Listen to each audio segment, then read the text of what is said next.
Hi, I'm Mike Dilk and you're listening to the Relax Back UK show, the show that explores all kinds of health topics relevant to you, your family and your friends. Each week I talk to expert guests from a range of backgrounds to inform and entertain you. So please do join the Relax Back UK family and stay tuned. Hi, and thank you for joining me on the Relax Back UK show. My guest this week is Miranda Pascucci. She's a dental therapist, and the topic is the link between oral health and your overall health. So having diabetes increases the risk of developing gum disease, and having gum disease increases the blood sugar levels, which increases your risk of type 2 diabetes. It seems that these links can work both ways and cover more health conditions than you might imagine. As well as diabetes, oral health could affect your heart. Unfortunately, there is a strong link between gum disease and heart disease. There's lots of evidence that shows the strong correlation. And gum disease contributes to this chronic inflammation that I talked about, and that the body being in that chronic inflammation state. And those inflammatory markers that are linked with gum disease, periodontitis, are also involved in atherosclerosis. So keep listening for more reasons to concentrate on your oral health care. But first, let me invite you on a cycle ride, a little pedal. I will be on my Watt bike Tuesdays, Thursdays and Fridays at 12:30, and you can join me on the YouTube channel, my YouTube channel, which is Relax Back UK. But for now, stay right there for a great show. Thank you. This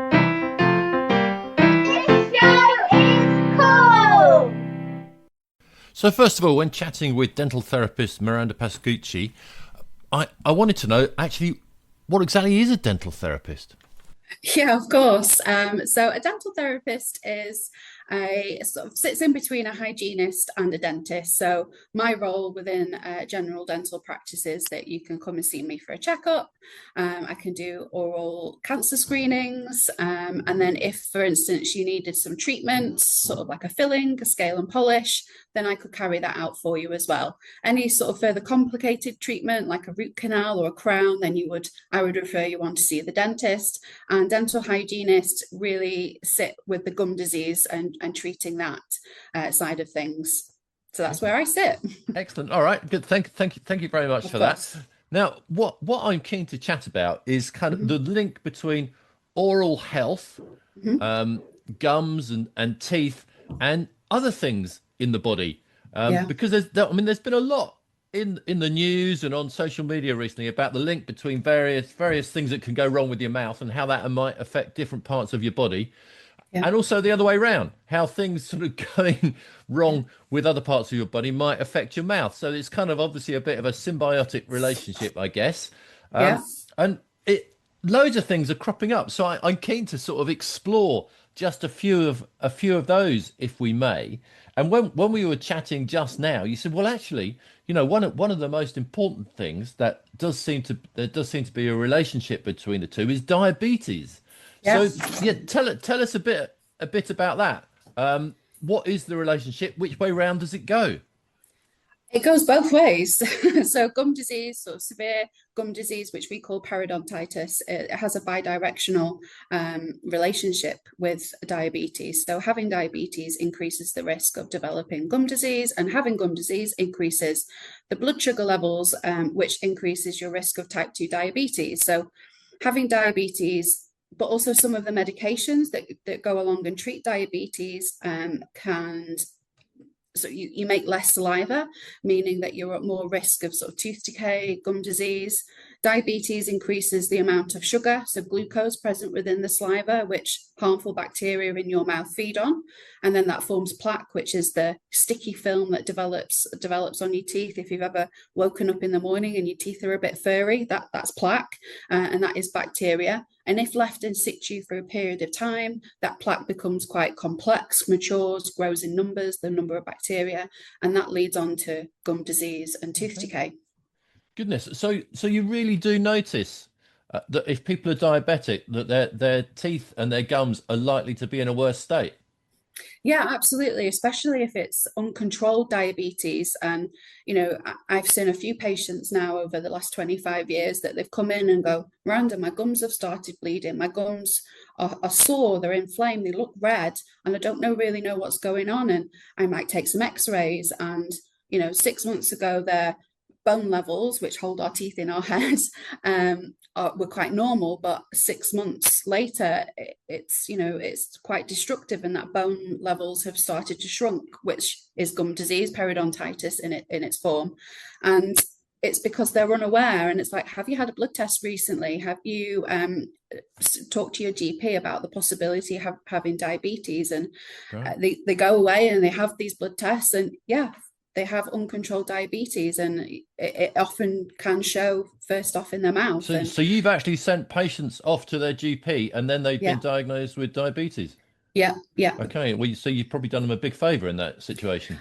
I like to think so, yeah. But the mouth is the gateway to the rest of the body. Where we've got chronic inflammation, so that's severe gum disease. Chronic inflammation, wherever it is in the body, it doesn't switch off like acute inflammation, and it can affect just about every part of our body. Okay. And it's a precursor to many chronic diseases, which we'll obviously go on to talk about. And it doesn't necessarily mean that a risk is the cause of that, but it's a modifiable risk factor that we can. It's in our control. So okay, all right. The more we can do, the better. Yeah. Well, let's look at another topic then.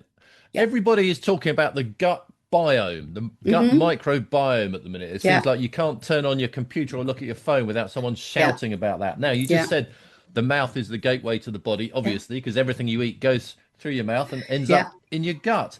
Yeah. So can your oral hygiene really be good or bad for your gut? Because, it's a long way. Your mouth's up here and your gut's down there. There's a lot in between. Mm-hmm. Yeah, there is a lot in between, and it's part of our digestive system. So, in the mouth, we start to chew our food, we break down that food. We've got lots of enzymes within our saliva that start that digestive process, and that breaks it all down to sugars, and that follows the way down. Just like within our gut, we've got good bacteria and bad bacteria within our mouth, and it's it's always a balance within the body, isn't it? It's tipping that balance in the favor of good bacteria that can help break down the food and digest your food properly, or tipping the balance towards the bad bacteria, which can cause that gum disease, tooth decay. Again, back to sort of patients that I've seen in the past, like, oh, I've got really upset stomachs and I've got acid reflux and it's starting to affect my sleep and things like that. And it's like, well, actually that can affect your teeth as well. Like that acid reflux that comes from your stomach into your mouth can start to erode at your teeth and start some teeth wear as well. So it's just that balance is really, really important. So it can very much in that situation go both ways. If you don't look after your teeth, that can affect your gut biome. And if you got a bad gut biome, such you got acid reflux, you got a more acidic mouth, which rots your teeth. Yeah, absolutely. Our saliva is a wonderful substance, and we don't talk about it as much, but it's got some great factors about it. It neutralizes that acid within the mouth, it buffers things, it takes it, as you said, just from that acidic state and lowers the pH, so our mouth can, and it tips that balance towards that good bacteria. And yeah, absolutely, that bacteria, if you have severe periodontitis or gum disease, that bad bacteria can travel anywhere within the body. So having good oral hygiene and brushing our teeth twice a day, using an interdental brush on top of that in that 3 minutes sort of oral hygiene routine is really, really important. All right. Well, the thing with the gut, it's kind of understandable because what you eat ends up going to your gut. But there are sort of, people talk about other things as well. They talk about gum disease and heart disease being very closely related, which is a bit harder to, from my point of view. I'm not in the health world, and I'm not a dentist. The relationship between those seems a little more kind of peculiar, unlikely. So is that a real thing? And if so, how can that possibly happen? How can that possibly work? And does that work both ways as well? Yeah, absolutely. I can completely understand sort of someone in your position. So how do you talk about teeth and heart at the same time? Like what's the link? And unfortunately, there is a strong link between gum disease and heart disease. There's lots of evidence that shows the strong correlation. And gum disease contributes to this chronic inflammation that I talked about, and that the body being in that chronic inflammation state. And those inflammatory markers that are linked with gum disease periodontitis are also involved in atherosclerosis, which is heart disease, or bacteria has been detected in arterial plaque. So if you've ever had heart disease or know anybody has, that arterial plaques is this buildup of debris within the arterial walls, and that narrows those tubes, so it doesn't work as well. So it's really important that that bacteria is controlled. So while brushing alone doesn't prevent heart disease, maintaining gum oral health reduces that inflammation burden within the body, which can help support cardiovascular health as well. You've mentioned inflammation a couple of times. Yeah. And you also mentioned that influence markers or something markers. Can you explain those two things? Because inflammation to me is like if you get hit on the head by a cricket ball or something and you get a big lump on your head. That's inflammation. But you're not talking about that, are you? Or are you? Well, that would be acute inflammation. So you've suffered some kind of trauma, and there's a cause to it. You've had that bang over the head with a cricket bat or the ball, and that your skin's gone red and it's swollen. I don't play cricket, by the way. I don't know why. I don't know why I said that as an example. It just came to my head. Fine. But anyway, we'll go with it. It's fine. I don't play cricket either, so I have no idea. But sure. So that's the inflammation sort of system like kicking in. So you start to notice it's red, it's swollen, it might ache a little bit, and that's because all the blood vessels are like rushing blood and healthy cells to that area. White blood cells start to kick in, and that does spike these inflammatory markers that we have in our body. Now, I'm not a doctor. I'm not going to go into what they've all got acronyms and names and things like that, but it triggers that inflammation response within that body, within our bodies. And if that's chronic and it's long lasting, the body's like, oh, I just don't know what to do with this, and it just travels around the body, and it can have that, like I said, that risk factor to cardiovascular disease, diabetes, strokes, all of the above. Bits throughout your body could become bigger, enlarged. Exactly. Yeah. Okay. Exactly that. And if your blood vessels become enlarged, getting them enlarged sounds like a good thing because it won't necessarily constrict the flow, but I guess that's not exactly what happens. No, and if you have something like diabetes, your wound healing and how your body responds to inflammation doesn't work as well. So you're delayed healing, you don't heal as well. If you have a cut on your hand, you have gum disease, things will take a long time to heal just because of that inflammation that's going on within the body. And that's why, controlling diabetes is really key, because then your wound healing kicks in and then you can control that gum disease. And it's just because of these inflammatory markers that are floating around all in the body, putting your body in sort of this chronic inflammation state, which, as I've just said before, so it's the precursor to many chronic diseases. So oral health is super important, and brushing twice a day. So if you're seeing a doctor and getting help with your diabetes or your heart condition, are they likely to say, well, one of the things is you need to pay more attention to brushing your teeth? I've never heard of a doctor saying that, but does that actually happen? I would love for that to happen. And I mean, I'm guessing there are many GPs and doctors out there that do talk about these things, and we need to think about the body as a whole. It isn't separate. Dentistry isn't separate from medicine. More and more evidence is coming through that everything is linked. What happens in the mouth can have an effect on the rest of the body. And again, sort of podcasts like this just gets that message out there that, a doctor might be listening to this podcast and go, actually, I'm going to start asking my patients these kind of things, like, have they got gums that bleed? And then signpost them to their dental professional, which would be great if we could. We're all on the same team, right? Absolutely. Yeah. So is your part of the team kind of actively trying to get this across to doctors and GPs and people that help with diabetes and cardiovascular disease, etc.? Other than through my little old podcast. Not just through your little old podcast.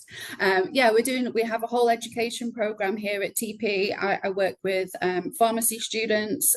We've done some GP work, and it's just to I'm only me and I've only got a little team, but we're doing our best to spread that message and just sort of linking the two together, the oral health and general health, or, you know, medicine it needs to join up really and spread that message. Let me go on and ask you about another condition which people do talk about there being a link. And this is something, well, diabetes is getting more and more common, but so is this one that I'm thinking of, dementia and Alzheimer's disease. Yeah.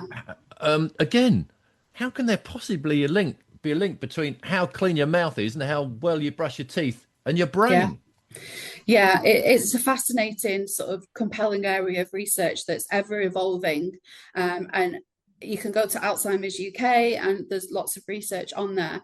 But research has identified that bacteria associated with gum disease is present in the brain of people with Alzheimer's. So again, that bacteria is traveling around the body and that's where it ends up. And the studies suggest that chronic infection and inflammation may play a role within disease progression.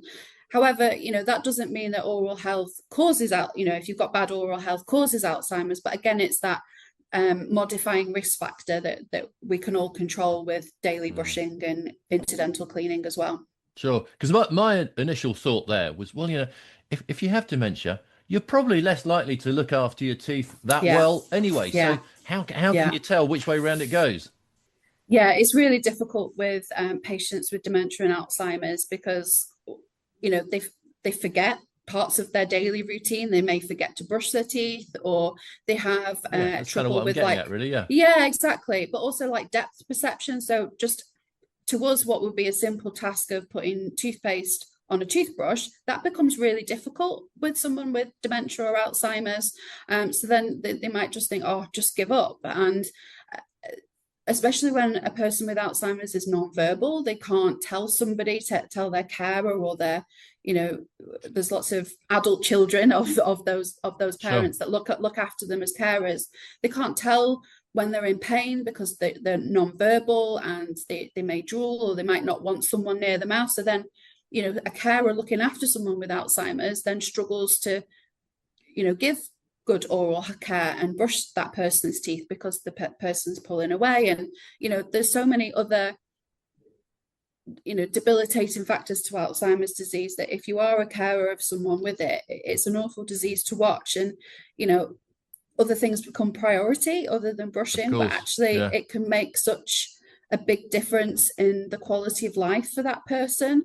You know, they may be on lots and lots of drugs that can cause dry mouth, and that can make the oral tissues really sore.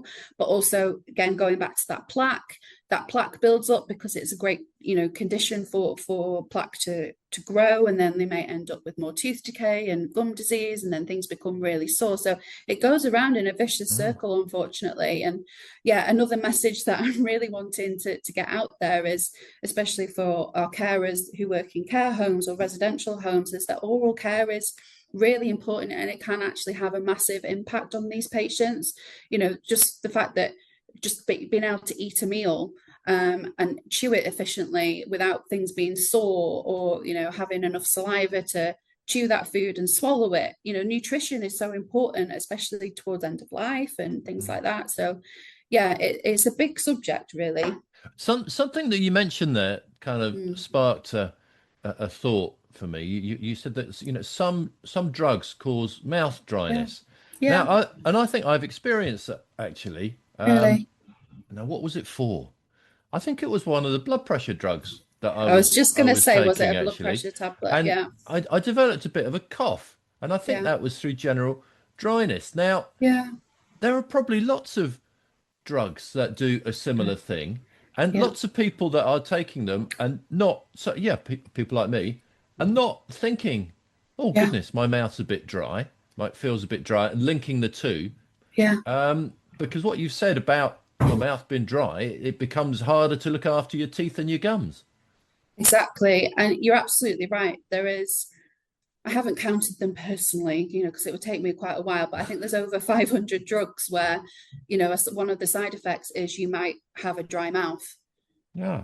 That's quite big. And especially as our population is aging and more medications, you know, someone in their 70s and 80s might be on 4, 5, 6 drugs for various different things. And if they've all got the side effect of a dry mouth, as you've rightly just said, it can be quite debilitating, you know, having a dry mouth. Saliva, again, I will go on about how wonderful it is. That's how we are able to taste our food. And I'm sure we've all experienced COVID when we couldn't taste our food. How dull life was when we couldn't taste our food, you know, when you get a cold. So that pleasure is taken away, but then also be able to digest that food properly, because saliva has all those wonderful enzymes that starts that digestive process. Speaking becomes really difficult because your lips start to stick to the teeth, and the tongue doesn't move as well. It becomes uncomfortable. You might be conscious of, oh, my breath doesn't feel fresh because it's a dry environment, and it can really impact people socially, you know, because they become, oh, I can't speak properly because my lips stick, or, you know, I wear a denture and it's uncomfortable because there's no saliva sort of lubricating the mouth anymore, and it becomes quite a social impact on them, and people can sort of withdraw. It has such a massive impact, but there are ways and means to sort of manage that. I was going to say, if you can't stop taking the drug. So in my case, actually, I complained, not because I thought it was the drug, but I said, you know, I've got a problem in my throat. And they said, well, try a different drug. And then the problem went away. But if you can't try a different drug because you need it to keep you alive and your mouth gets dry, what can you possibly do, Miranda? Yeah, absolutely. And please don't stop taking your drugs. Carry on taking them. We're not an advocate for that. If you can change them, then brilliant. But that isn't the option for some people, like you said, especially if it's on life-saving drugs. So frequent sips of water, chewing sugar-free chewing gum is really good. Things that will help sort of throughout the day. But with that, you know, chewing gum. Yes, so that stimulates the saliva flow within your mouth. Okay. All right, I wouldn't have guessed that. I tell my kids off for chewing gum. That's bad for you, bad for your teeth. I know. Am I right or wrong? It doesn't look nice, does it? But sugar-free chewing gum, or, you know, it stimulates the saliva flow. So, you know, you're chewing something or eating fibrous food can stimulate that saliva flow within your mouth and just get it going a little bit. But going back to the frequent sips of water. Hang on, before you do that. Okay.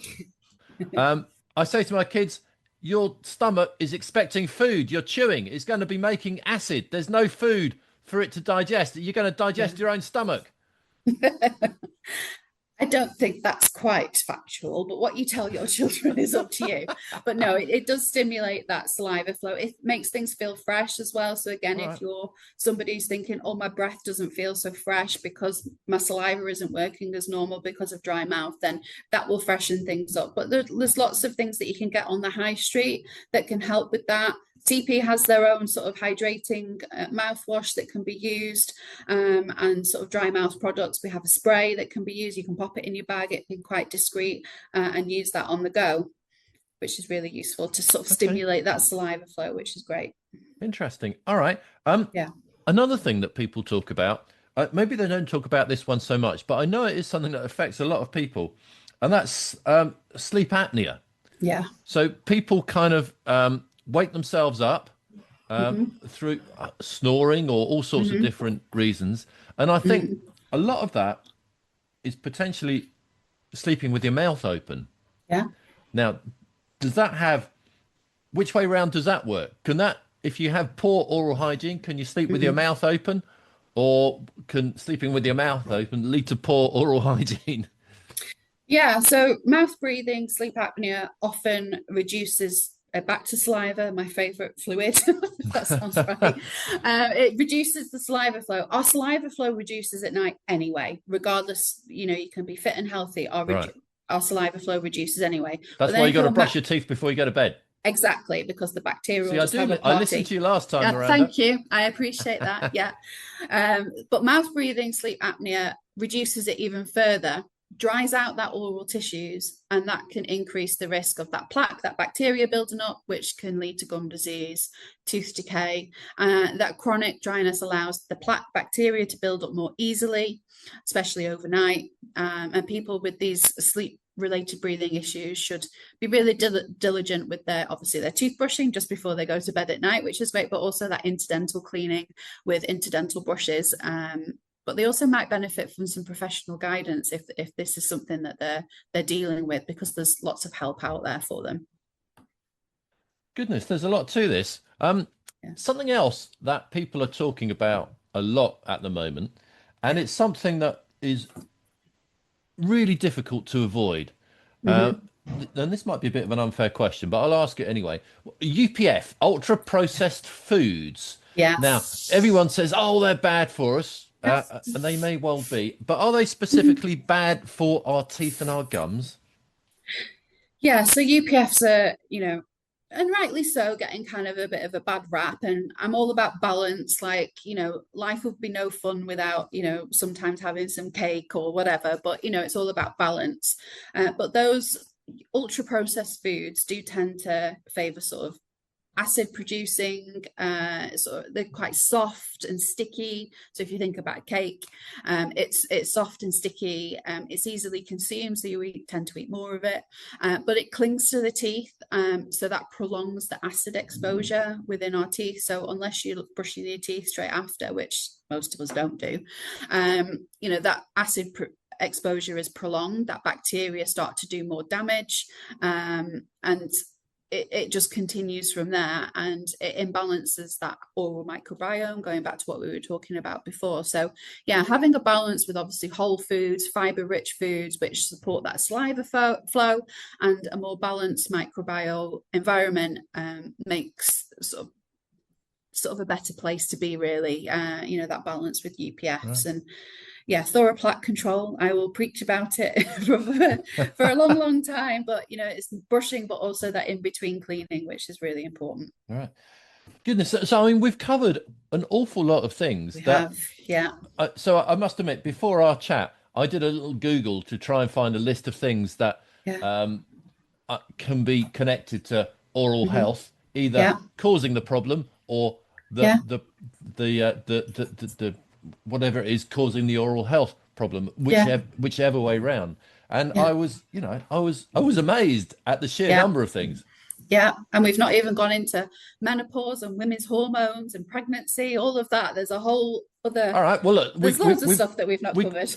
Well, I mean, that sounds like it could be another show on its own. Yes, absolutely. But we've got a couple of minutes left. So of course. Let's just talk about the menopause then. You mentioned it. How can there possibly be a link between menopause and oral health? And what is it?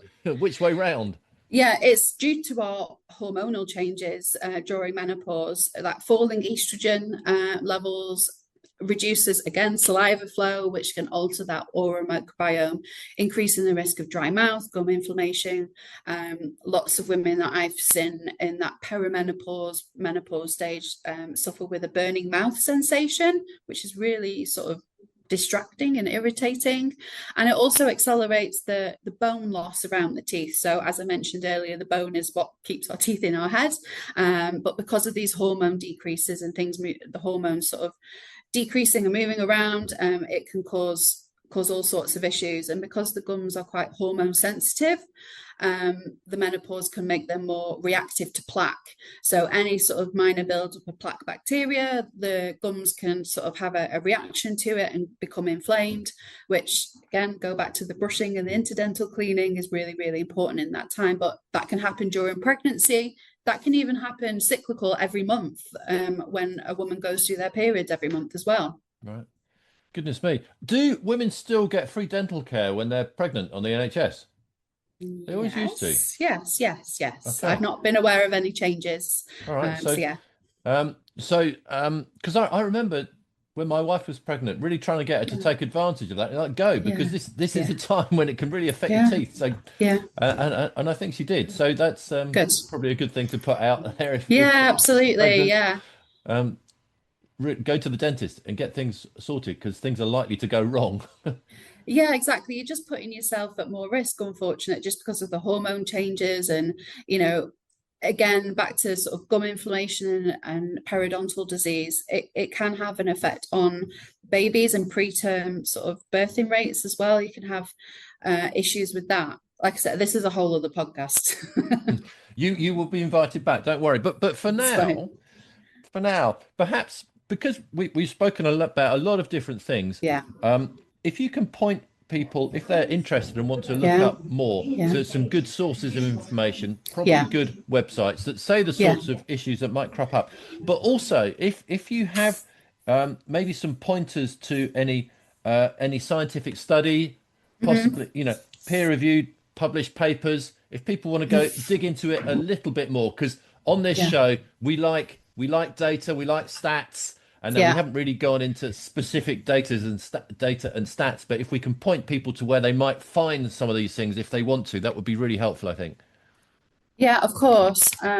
Lots of really useful websites out there. So, Diabetes UK is a really, really good website to sort of dive into diabetes and how gum disease. There's the British Society of Periodontology. There's a plethora of studies to do with diabetes, Alzheimer's, stroke, heart disease. There's lots of good information on there. Alzheimer's UK, again, have got lots of studies as well, but one particular study is periodontitis and diabetes, the two-way relationship, so that bidirectional relationship that we've just talked about. Again, you just put that into Google and it will come up, but there's lots of studies on there. If you go on to PubMed, the National Library of Medicine, there's lots and lots of studies on there. There's too many for me to pick which ones are my favorite. Excellent. Okay, look, this is really interesting and important. I think it's potentially really going to help a lot of people. So Miranda, thank you so much for taking the time to chat. You're very welcome. And there's lots of information on tp.com as well. You'll be able to find lots of things on there. So thank you for your time again. Very fine. Thank you. Take care. Thank you very much to my guest this week, Miranda Pascucci from TP, a dental therapist. I just want to remind you about my book, Cut the Crap, Ask the Questions That Matter About Your Health. That's available on Amazon. And it's a great read, very interesting for anyone who's interested in health at all. It has information from previous guests on the Relax Back UK show. And again, it's available on Amazon. Thank you for listening today and have a healthy week. Until next week. Thanks for listening to the Relax Back UK show. Join me, Mike Dilk, again next week for more fascinating interviews and chat. If you're listening to the podcast version, please subscribe, like, and share it with your family and friends. And have a healthy week. Until next week.